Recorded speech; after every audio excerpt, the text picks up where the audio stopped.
네, 산업에 대해서 알아보도록 하겠습니다. 프린트 18페이지 산업을 봐주세요. 자, 먼저 산업 어떻게 볼 거냐면 과거, 근대, 최근 이렇게 보겠습니다. 근대라면은 거의 대부분 식민 지배를 받았던 그 시기를 말하거든요. 그때 시기는 어떤 산업이 발달했고 또 최근에는 어떤 산업이 발달했는지 선생님과 함께 차근차근히 보도록 하겠습니다.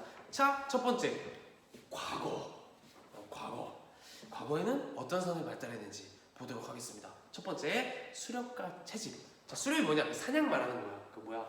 야생동물 잡고 물고기 잡고 그런 걸 수렵이라 하거든. 그 채집 그 뭐야? 열매들도 많으니까 나무가 많으니까 열매들도 많을 거 아니야. 열대 과일들 그런 거 채집하는 거. 이제 자연 속에서 그렇게 얻어가지고 그런 일을 했겠죠. 그런 일을 해갖고 팔거나 수렵과 채집을 통해서 팔거나 그런 산업이 발달됐습니다. 아니면 자급자족 하거나. 오케이? 네, 좋습니다. 자, 그 다음에 땡땡땡땡땡땡으로 카사바, 얌, 타로 등의 식량작물을 재배했었어요. 이러한 농업이 행해졌었는데, 자, 이거 한번 볼게요. 뭐냐? 일단 볼게. 일단 쓸게. 이동식 화전 농업이에요. 자, 이동식 화전 농업. 자, 이동이 뭐야? 이동하는 거지. 이동하면서 농업하는 거야. 근데 화전 농업이 뭐야? 불 화자에 밭전자예요. 그 불을 지른 밭이라는 뜻이거든요. 그러니까 불을 질러가지고 지르면서 이동하면서 농업을 한다 이거거든요. 자, 이동식 화전 농업이 뭐냐? 자, 뭐냐? 사진을 통해서 볼게요. 자, 이거는 일단 교과서에 있는 거. 이렇게 열대우림이 있어, 숲이 있어. 그 숲을 조금 태워 이렇게. 태우면 이렇게 나무들이 이렇게 쓰러지겠죠. 이것들을 이용해서 하는 농업인데 그에 대해서 한번 선생님과 함께 보겠습니다. 이거는 선생님이 직접 스리랑카에서 찍은 거. 스리랑카 한 지역에서 이렇게 일부러 불태운 곳이 있더라고. 여기 막 주민들이 있거든요. 집 보이지? 그러니까 불태운 거야. 여기 대해서 곧 농업을 지을 예정입니다.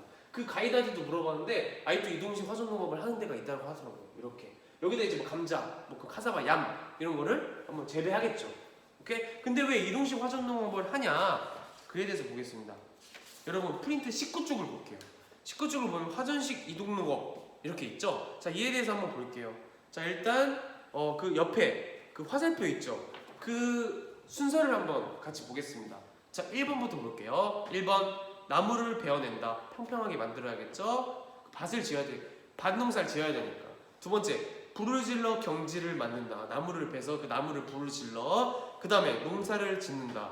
뭐 카사바, 양 같은 게 나오겠지. 농작물을 수확한다. 그리고 비가 많이 내려 유기질이 쉽게 제거된다. 그리고 경지가 황폐해져 농사를 지을 수 없다. 다른 곳으로 이동한다. 자, 이에 대해서 한번 설명해 주도록 하겠습니다. 자, 얘들아. 여기서 봐야겠네. 자, 얘들아. 이 열대 지역은 열대우림 기후, 특히 어떤 그 지역의 토양 있잖아. 흙들 있지. 흙들을 보면은 어떻게 비옥할 것 같아? 비옥하지 않을 것 같아? 그지 고온다습하고 비도 많이 내리고 생명의 고장이잖아. 근데 토지만 보면 얘들아 별로 비옥하지 않습니다. 굉장히 척박해요. 농사 짓기가 매우 안 좋아요. 자, 왜 그러냐? 자, 여기 토양이 있다고 쳐봐. 여기가 지면이야. 그 토양층이 이렇게 있겠죠. 이렇게 토양이 있다. 토양 보여요? 네, 이렇게 토양이 있지. 근데 토양이 왜 안 좋냐? 바로 비가 너무 많이 오기 때문이에요. 자, 토양은 왜 비옥하냐면은 칼슘, 칼륨, 인 그리고 뭐 여러 가지 그런 유기물들이 있거든요. 동식물들의 시체 이런 것들이 토양에 양분이 되는 거예요. 그런 것들이 그 농작물에 가가지고 농작물이 잘 자라는 거거든요. 근데 그런 것들이 이렇게 토양층이 있어야 되는데 얘들아 비가 너무 많이 와. 비가 너무 많이 와. 1년 내내. 그래서 이런 유기물들이 다 밑으로 빠져나가는 겁니다. 그래서 토양에는 정말 흙밖에 안 남는 거예요. 흙밖에 안 남는 거예요. 그래서 이 토양이 굉장히 척박해요. 척박. 이해가 됩니까? 이해가 돼요. 여기까지? 즉 열대우림의 토양은 매우 척박하다. 알겠습니까? 자, 근데 이 척박해가지고 그럼 농사 짓지 마? 그냥 굶어 죽어? 아니지. 여기다가 유기물, 그 영양분을 주면 되죠. 그래서 나무를 태우는 겁니다. 자, 여기서 볼게요. 자, 여기 지면이 있으면 나무를 쓰러뜨린다 했지. 이렇게 나무를 쓰러뜨린다 했지. 이게 나무들이 있어. 나무들을 불태워. 그러면 나무들에 있는 그 잎사귀들도 불타고 그 나무들 그 나무 통 그 뭐라 해야 돼 그거 나무 줄기 말고 통 아무튼 그 몸체 그것도 다 불타면 거기에 있는 유기물이 다 이 토양으로 들어가겠죠.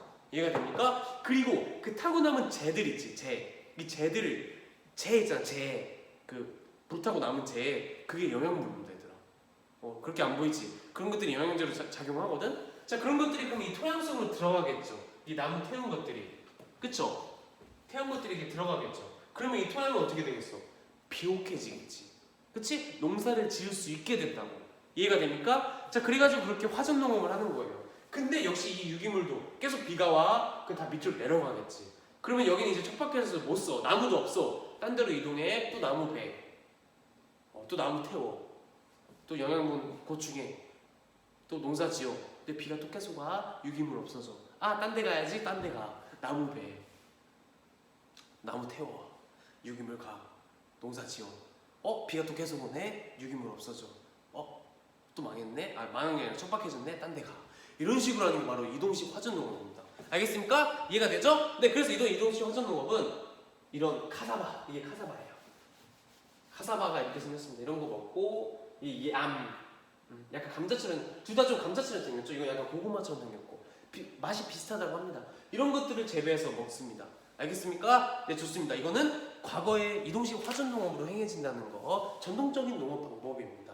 알겠습니까? 네, 좋습니다. 다음 자 근대 근대 번 말고 근대 시대에 자 선진국에 의해서 이게 시작되면서 커피, 카카오, 차, 사탕수수, 고무 등 이런 것들을 대규모로 재배해서 수출했습니다. 과거에는 식량작물을 자급자족을 위해서 만들었어요. 주로 수렵과 채집도 그렇고 이러한 농업, 이러한 산업을 자기가 주로 먹기 위해서 했거든요. 근데 이제 근대에서는 선진국에 의해서 이 농업 형태가 행해지면서 팔기 위한 걸로 이제 변질됐습니다. 자 이게 뭐야? 선진국의 자본, 기술력, 플러스 원주민의 그런 자연환경, 그리고 원주민의 노동력, 그 지역의 자연환경과 노동력을 이용해서 그걸 결합해서 하는 농업 형태. 이게 다섯 글자로 뭐야? 그쵸? 플랜테이션입니다. 플랜테이션.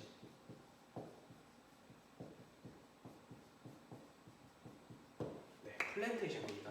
이해가 됩니까? 우리 플랜테이션도 많이 들어봤지. 선진국들 식민지배하면서 거기에 있는 그 자연환경 굉장히 농사짓기 좋아. 그럼 거기를 이용하는 거야. 근데 거기 우리가 식민지배하는 원주민들도 있네? 그들 일 시키면 되잖아. 그래서 근데 돈은 우리가 있어. 기술도 있어. 걔네 시키면 돼. 그래서 플랜테이션 하는 겁니다. 근데 그를 플랜테이션 작물들을 딱 생산을 해서 커피, 카카오 그 원주민한테 줘? 아니에요. 그거 다 파는 거야. 그래서 돈으로 이윤을 남기는 겁니다. 그 돈을 어디 갔어? 여기를 위해 쓰겠어? 아니에요. 자기네들로 다 가져갑니다. 이게 바로 플랜테이션입니다. 그래서 플랜테이션은 굉장히 슬픈 역사를 가진 그런 농업 형태죠. 자, 그래서 볼게요. 자, 커피, 카카오 이런 걸 하는데 이게 커피 맛이에요. 그 교과서에 나오는데 여기가 어디냐? 브라질에 있는 커피 농장입니다.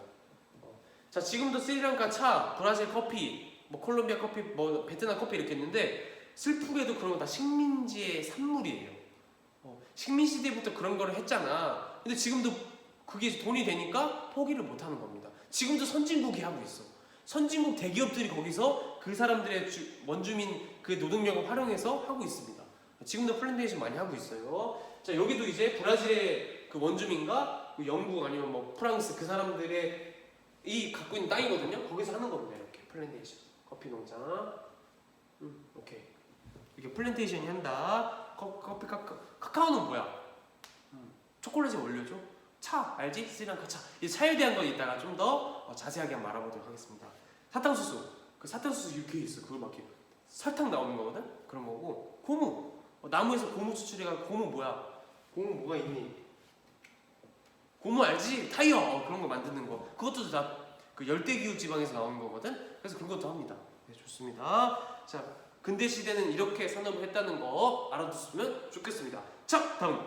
자, 최근에는 주로 무엇이 하고 있을까? 자, 볼게요. 일단 읽어볼게. 열대우림 트레킹. 열대우림 정글을 이제 트레킹하는 거야. 일단 뭐야? 배낭 메고 거기를 이제 탐험하는 겁니다. 열대우림 트레킹. 사파리 관광. 사파리 관광이 뭐겠어? 사바나 기후에 그 야생동물이 되게 많거든? 그 야생동물을 보는 거야. 그리고 전통부족 생활 체험. 직접 그 전통부족이 되어서 체험을 하는 겁니다. 진짜 이런 것들을 다 무슨 산업이라고 하니? 바로 관광산업입니다. 관광산업. 네. 관광산업이 발달하게 되었습니다. 지금 최근은 이렇게. 여러분 하나만 물어볼게요. 사바나 기후가 왜 동물의 왕국인 줄 알아요? 거기 동물이 왜 이렇게 많을까? 거기를 왜 사파리, 왜 동물의 왕국이라 할까? 사바나 기후. 왜냐면은 일단 사바나 기후가 나타나는 곳은, 편하게 들어. 사바나 기후가 나타나는 곳은 되게 평지가 많아요. 평지가 굉장히 많아요. 이게 1차적인 조건이야. 평지가 굉장히 많고, 그리고 장초들이 발생한다 했지. 장초. 풀이 굉장히 많아요. 풀. 그 우기에 나타나는 걸로 풀이 굉장히 많습니다. 풀. 그리고 살기도 좋아. 고온에. 동물들이 살기 좋습니다. 갖고 그 풀들이 많기 때문에 그 풀을 주로 주식으로 하는 동물들이 뭐야? 초식동물이죠. 초식동물. 갖고 전 세계에서 초식동물들이 가장 코끼리, 코뿔소, 사슴 이런 것들 있잖아. 잘 모르겠어. 물소. 이런 초식동물들이 가장 많이 사는 곳이 바로 이 풀이 많은 사바나 초원들이에요. 그 이 초식동물들이 많아. 이 초식동물들을 먹는 동물이 뭐야? 육식동물이죠. 사자, 호랑이 아니지? 사자, 하이에나 이런 애들이 그 초식동물을 보고 또 몰려들어. 그래서 초식동물들이 육식동물들이 어울려서 살겠죠. 어울린다고 표현해야 되나? 아무튼 같이 살고 있겠죠. 그래서 동물이 왕국이 된 거야. 그래서 그렇게 사파리가 유명한 겁니다. 그래서 이렇게 관광을 한다고. 차에 타서 이렇게 동물들을 보는 겁니다. 그 눈앞에서 이렇게. 얼마나 신기하겠어. 동물도 좋아하면 미치지요. 선생님도 되게 어렸을 때는 동물 이런 거 되게 좋아했거든요. 동물의 왕국 그런 것들을 잊지 않고 봤어. 동물농장. 선생님 어렸을 때도 동물농장 있었어. 지금도 있지만. 근데 나이 들고 나서부터는 동물들을 그렇게 많이 좋아하지는 않게 되더라고. 살기 바빠지면서 나한테 신경 쓰면서 동물들에 대한 애정이 좀 식었습니다. 근데 쌤이 이제 솔직히 강아지, 고양이 이런 반려견, 반려묘들을 별로 안 좋아해. 동물들을 그렇게 많이 좋아하진 않아. 근데 좀 계기가 바뀌게 된 게 스리랑카에서 엘라라는 곳에서 잤거든. 거기 이제 고산지대야. 거기서 놀고 이제 집에 와서 하려는데 그 숙소 아주머니가 잠깐 기다리래. 맛있는 거 준다고, 야식 준다고 기다리래. 그래서 밖에서 기다리고 쉬면서 기다리고 있었어. 너무 피곤해. 하는데 갑자기 고양이 한 마리가, 그러니까 뭔가 내 발에서 부식부식해. 고양이가 갑자기 내 몸을 타고 여기로 올라오는 거야. 이 무릎으로. 그리고 이렇게 휘집더니 내 무릎에서 자는 거야, 고양이가. 근데 그 모습이 너무 좋더라고. 그러니까 뭐라 해야지, 힐링이 된다고 하나? 그러니까 확실히 그 리틀 포레스트라는 영화 있지. 거기 감독이 이런 말을 했어. 생명을 가지고 있으면 모두 힐링이 된다고. 그 따뜻한 온기 때문에. 근데 고양이가 그렇게 와서 내 그 허벅지에서 자는데 너무 힐링이 되더라고. 그때 느꼈어. 이래서 사람들이 반려견들을 키우는구나. 정말 이렇게 힐링이 되는구나. 힘든 하루가 이렇게 힐링이 되는구나. 그렇게 느껴지더라고. 그래서 좀 동물들의 인식이 좀 바뀌었습니다. 여기 보면 좋더라고. 약간 그런 식으로. 아무튼 그랬다는 거. 아무튼 좋습니다. 이렇게 사파리 관광, 이런 관광산업이 발달한다는 거를 알았으면 좋겠습니다. 네, 좋습니다. 자, 19쪽 보면 얘들아, 화전시 이동동 아까 얘기했지. 옆에 한번 읽어보세요. 같이 한번 읽어보자. 열대기후 지역은 토양이 척박하여 화전을 일군 후 3년에서 5년간 재배하면 지력이 쇠퇴해 더 이상 농사짓기 어려워진다. 비가 많이 와서. 그러면 다른 지역으로 이동한 후 불을 질러 농경지를 조성하여 농사를 짓는데 이를 이동식 경작, 이동식 화정농업이라고 한다. 알겠습니까? 네, 좋습니다. 아직 안 끝났어. 자, 뭘 보여줄 거냐면 동영상을 일단 하나 보여줄게요. 스리랑카의 차밭을 좀 보여줄게.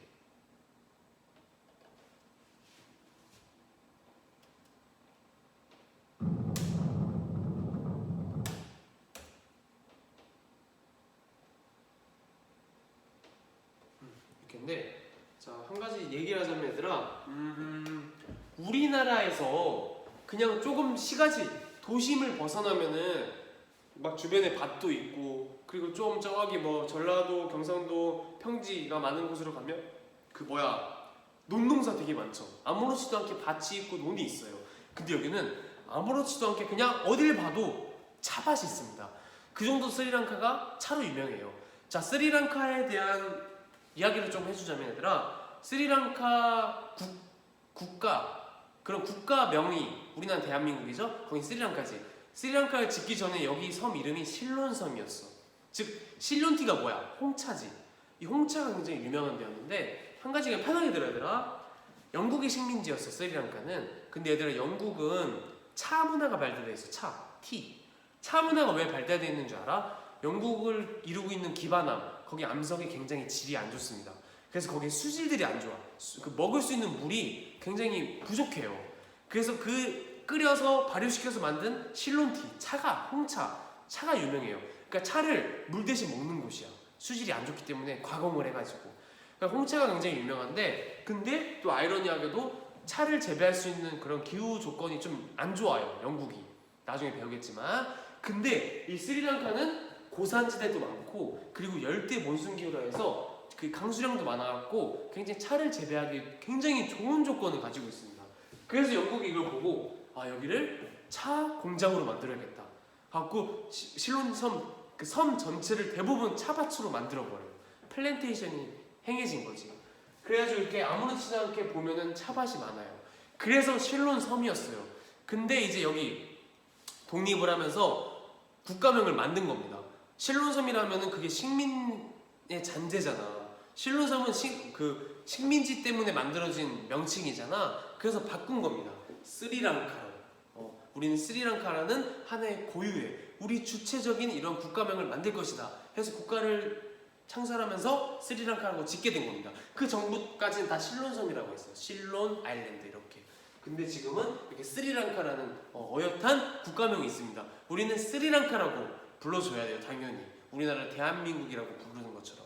알겠습니까? 네, 좋습니다. 그런 곳입니다. 그래서 이렇게 보면은, 와, 차밭이 이렇게 항상 묵어져 있어요. 다 차밭이에요, 이렇게.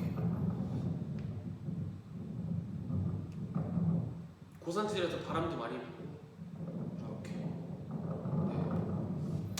어디 가나 이렇게 맑고, 차밭이 펼쳐져 있는 것을 볼 수가 있습니다. 너무 좋았어요, 진짜. 어디 가도 장관이야, 진짜.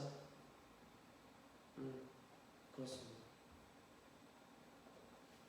자, 그 다음에 한 가지만 더 보여주고 끝낼게요, 얘들아. 편하게 들어, 이것도.